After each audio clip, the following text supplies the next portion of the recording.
વાર્તા ટૂથ ફેરી એક અદ્ભુત વાર્તા જે બાળકની કલ્પના અને શક્તિઓમાં પોતાનો જાદુ ફેલાવે છે, સાથે સાથે મૌલિક સ્વાસ્થ્ય અને સ્વચ્છતાનો અમૂલ્ય પાઠ પણ આપે છે.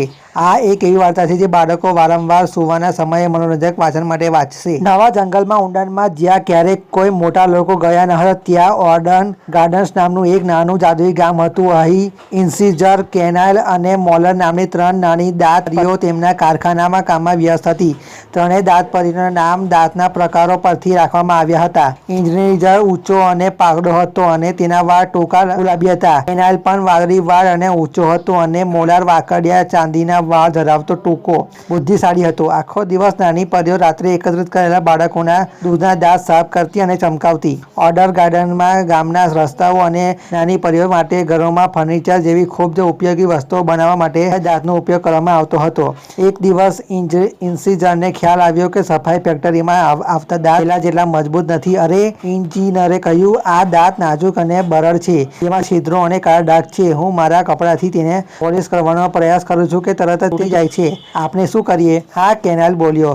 મને બરાબર ખબર છે ગયું છે. બાળકો ખૂબ જ મીઠાઈ ખાવા લાગ્યા છે અને તેમના દાંતની બિલકુલ સંભાળ રાખતા નથી. મને ખબર છે કે આપણે તેને સુધારી શકીએ છીએ, સમજદાર મોલારે કહ્યું. તેથી તેના ભવ્ય વિચારથી ખૂબ ઉત્સાહી લાગણી લાગી.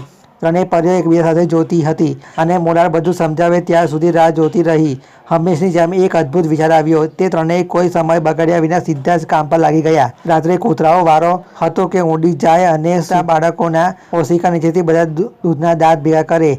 તે સિક્કાઓની થેલી તેના બપોરના ભોજન માટે કેટલાક સફેદ બેરી સેન્ડવિચ અને કાર્સનો પેકેટ લઈને ઉડી ગઈ. તેને ત્રણેય પરીઓને આખી બપોર તૈયાર કરવામાં વિતાવી હતી. જંગલ છોડીને શહેરનું દ્રશ્ય જોયું તો તે ખૂબ જ આનંદદાયક હતું, પણ પરીઓ માટે તે ખતરનાક સ્થળ હતું. કૂતરાઓએ આ ખાતરી કરવી પડતી હતી કે મોટા લોકો તેને ક્યારેય ન જુએ. તે તારાઓથી ભરેલા આકાશમાં ઉડતી હતી અને અદ્ભુત શહેરને ગાઢ નિંદ્રામાં જોતી હતી. તેનો પહેલો મુકામ જુનિયર નામનો એક નાનો છોકરો હતો.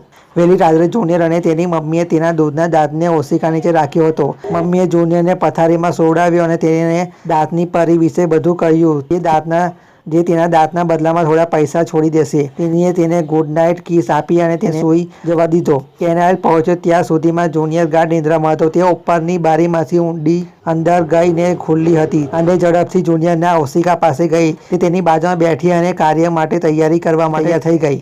ઊભા કરો, તેણીએ ઓશિકું ઉંચક્યું અને ઓશિકું અને પલંગ વચ્ચે પોતાને ફસાવી દીધી.